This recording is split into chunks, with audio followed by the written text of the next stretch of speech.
പ്രകാശമേ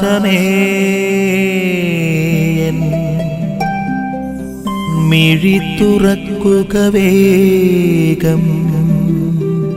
എന്നും അധികാര കസേരകൾക്ക് വേണ്ടി ആഗ്രഹിക്കുന്ന ഒരു പൊതുരീതി മനുഷ്യരിലുണ്ട്. പൊതുവെ തങ്ങളിൽ ആരാണ് വലുത് എന്ന് ചിന്തിക്കുന്നത്.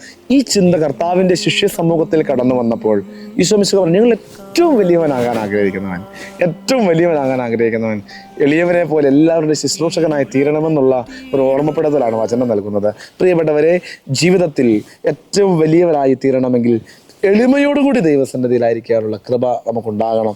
വലിയവരായി തീരാൻ ആഗ്രഹിക്കുന്നത് നമുക്ക് ചെറിയവരായി തീർന്നുകൊണ്ട്, ശുശ്രൂഷകരായി തീർന്നുകൊണ്ട് കർത്താവിൻ്റെ മഹത്വം പ്രഘോഷിക്കാൻ പറ്റണം. ശിഷ്യന്മാരെ പഠിപ്പിച്ച ഈ എളിമയുടെ മാതൃക ഞങ്ങളെയും പഠിപ്പിക്കണം. ഈശോ മിശിഹ ഒരു താലത്തിൽ വെള്ളമെടുത്ത് തൻ്റെ ശിഷ്യ സമൂഹത്തിൻ്റെ കാല് കഴുകിക്കൊണ്ട് എളിമയുടെ മാതൃക കാണിച്ച പെസഹ ദിനങ്ങളിലൂടെ നമ്മൾ കടന്നുപോയതാണ്.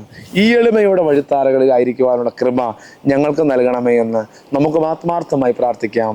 ആമേൻ. നിൻ വഴിയേ നടക്ക